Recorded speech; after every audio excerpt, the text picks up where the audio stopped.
Assalamualaikum warahmatullahi wabarakatuh.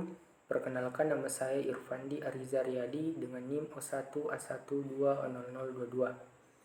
Saya dari kelas A, dan adapun tujuan saya dalam membuat video kali ini yakni menjelaskan mengenai gangguan enzim pencernaan dan cara mengatasinya.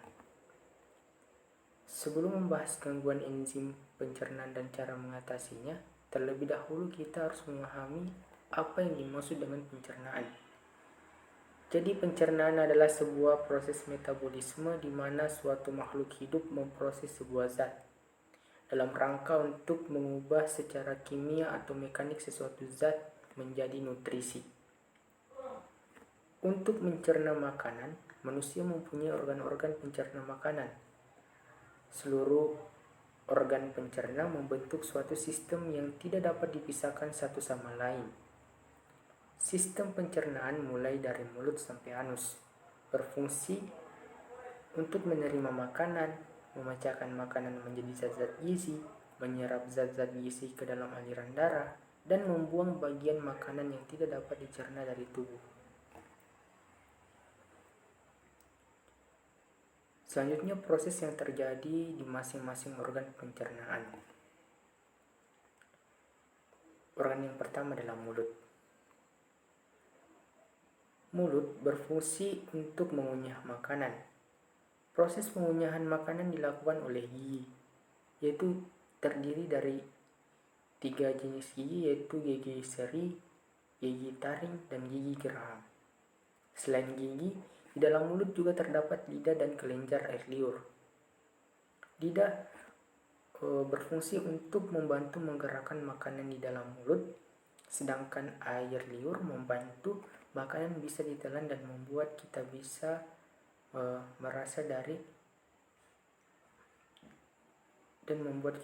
merasakan rasa dari makanan. Nah, karena berbagai bagian dalam mulut inilah proses pencernaan dapat disebut terjadi secara mekanik maupun kimiawi. Selanjutnya, esofagus atau kerongkongan. Setelah dari mulut, makanan akan melalui faring, merupakan pintu menuju tenggorokan dan kerongkongan. Pintu ini berfungsi agar makanan masuk ke kerongkongan atau esofagus dan tidak salah masuk ke saluran pernapasan. Dari esofagus, makanan akan didorong masuk ke lambung. Gerakan mendorong makanan ke lambung secara perlahan inilah disebut sebagai gerakan peristaltik. Selanjutnya, lambung. Makanan yang masuk ke lambung akan menjadi 3 bagian lambung. Bagian pertama lambung adalah bagian pangkal atau disebut juga sebagai kardiak, bagian tengah yang disebut yaitu fundus, dan bagian akhir yang disebut pilorus. Sama seperti di mulut, pencernaan makanan di lambung akan terjadi secara mekanik dan kimiawi. Pencernaan makanan secara kimiawi akan dilakukan oleh beberapa zat kimia, yaitu asam lambung, enzim pepsin, dan enzim renin. Sedangkan pencernaan secara mekanik di dalam lambung akan berlangsung dengan cara makanan diremes-remes di dalam lambung. Selanjutnya, usus halus. Setelah dari lambung, makanan akan didorong lagi menuju alat pencernaan lainnya, yaitu usus halus. Usus halus juga terdiri dari 3 bagian, yaitu usus 12 jari atau disebut duodenum, usus kosong atau jejunum, dan usus penyerapan atau ileum. Agar tubuh tetap sehat, maka berbagai nutrisi yang dibutuhkan oleh tubuh haruslah tercukupi. Hal inilah sebabnya makanan yang dikonsumsi haruslah makanan yang bergizi. Disinilah sistem pencernaan akan memberikan fungsinya, karena pada tahap pencernaan inilah sari-sari makanan akan terserap, yang merupakan fungsi utama dari usus halus.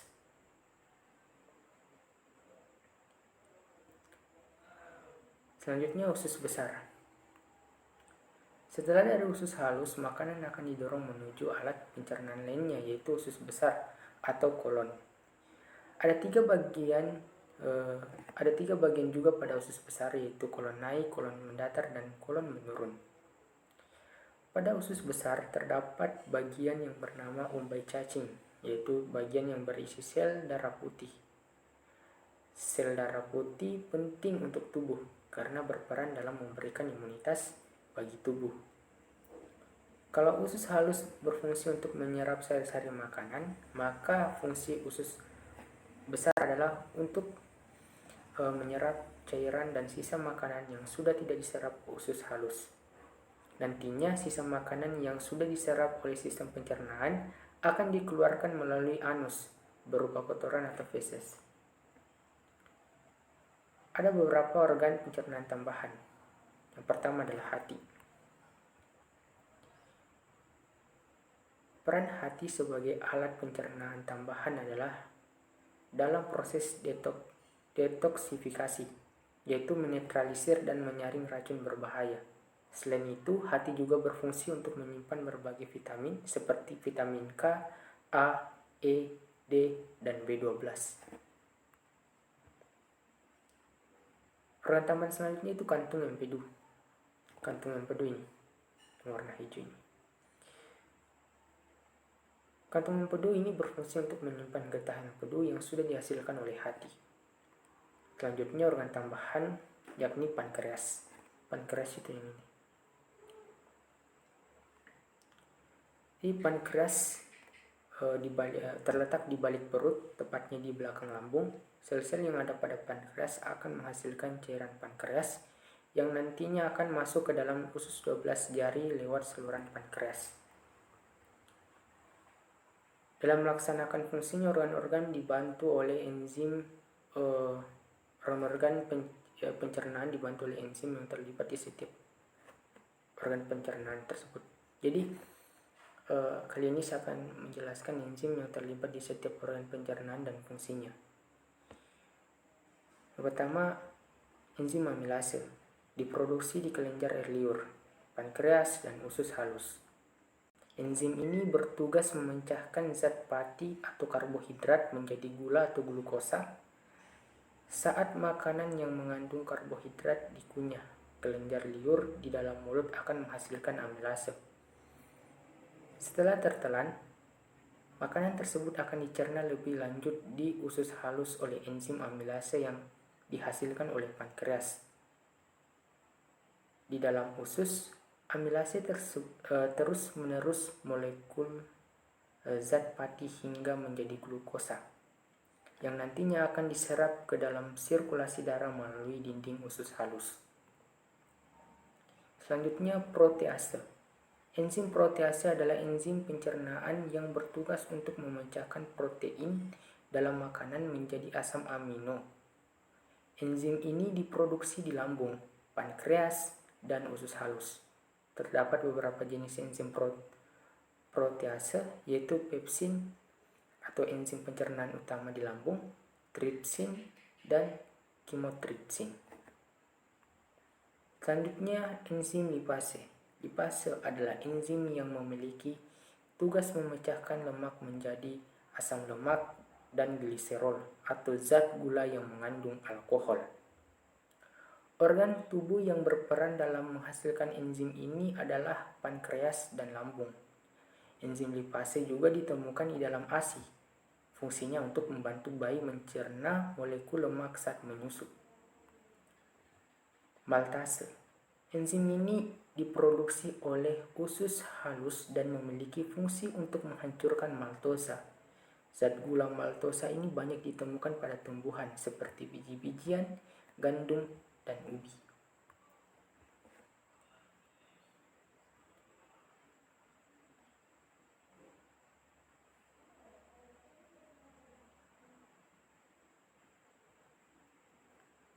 Selanjutnya, laktase. Laktase adalah jenis enzim pencernaan yang memecah gula laktosa. Gula ini ditemukan dalam susu dan makanan atau minuman yang terbuat dari susu. Orang dengan intoleransi laktosa seringkali disarankan untuk mengonsumsi enzim laktase tambahan saat mengonsumsi susu. Enzim sukrase. Sukrase adalah enzim yang diproduksi oleh usus halus. Fungsi enzim ini adalah memecah sukrosa menjadi gula sederhana, seperti fruktosa dan glukosa. Gula sukrosa banyak ditemukan pada tanaman seperti tebu, sorghum, dan bit gula. Sukrosa juga ditemukan pada madu, namun dalam jumlah sedikit. Selanjutnya, saya akan membahas tentang penyakit enzim pencernaan. Dan penyakit enzim pencernaan yang saya akan jelaskan itu pankreatitis kronis. Sebuah penyakit yang melibatkan enzim pencernaan. Jadi, pankreatitis kronis ini terjadi ketika enzim pencernaan perlahan merusak pankreas dan jaringan sekitarnya. Pada umumnya terjadi mengikuti penyalahgunaan alkohol dalam beberapa tahun sebelumnya. Jadi penyebab terjadinya pankreatitis kronis ini itu pada umumnya terjadi mengikuti penyalahgunaan alkohol. Hal tersebut dapat menyebabkan ketidakmampuan mencerna lemak, protein, dan karbohidrat dengan benar. Hal ini berdampak pada produksi insulin dan menyebabkan terjadinya hiperglikemia. Pendarahan pankreatitis adalah kondisi yang muncul di mana digestive enzim telah mengikis pembuluh darah besar di abdomen. Selanjutnya, tanda dan gejala pankreatitis kronis. Rasa nyeri yang muncul secara tiba-tiba dan secara bertahap level keparahan yang terus-menerus meningkat. Nyeri digambarkan seperti rasa yang tumpul dan terus-menerus. Nyeri terletak di abdomen bagian atas kiri atau epigastrium karena lokasi retroperitoneal pankreas. Nyeri dapat menyebar melalui abdomen ke belakang. Nyeri dapat berkurang ketika pasien duduk atau dalam posisi fetus. Adanya nyeri akan abdomen. Pasien juga merasakan mual, muntah, anoreksida, demam, dan takikardia. Pada kasus yang parah, hipovolemia sampai 6 L pada rongga ketiga, hingga 30% dapat terjadi gagal ginjal dan dapat mengakibatkan sepsis. Adapun prosedur diagnostik, prosedur ini itu serum amilase dan lipase mengikuti pola klasik. Amilase meningkat dengan cepat namun kembali normal pada 24 jam sampai 72 jam kemudian. Serum lipase meningkat lebih lambat namun terdeteksi dalam aliran darah hingga 2 minggu kemudian.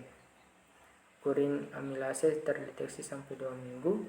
Lipase merupakan prosedur diagnostik yang penting seperti gangguan lain yang dapat menyebabkan kenaikan amilase.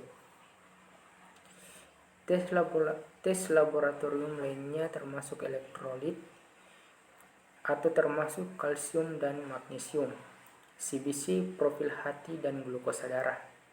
Peningkatan kontras pada CT scan perut dipertimbangkan sebagai studi pencitraan atau imaging terbaik, tetapi biasanya tidak dirujuk kepada departemen darurat.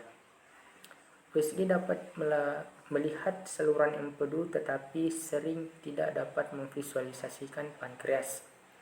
Rangkaian pemeriksaan perut dapat digunakan untuk memeriksa udara bebas dan perforsasi. Selanjutnya, intravensi terapeutik. Dapatkan akses intravena untuk resusitasi cairan dan pemberian obat. Manajemen nyeri dengan pemberian meperidine intravena karena morfin dapat menyebabkan spasme pada sphincter Oddi. Berikan antiemetik sesuai yang diperlukan. Penggantian kalsium serum dengan infus intravena seperti yang dianjurkan. Asesmen pasien perlu dilakukan dengan ketat untuk mendeteksi adanya komplikasi yang berhubungan dengan pernapasan, kadar glukosa darah, hipokalsemia, dan sepsis. Antibiotik intravena dapat diberikan jika kondisi pasien berkembang menjadi abses pankreas atau sepsis.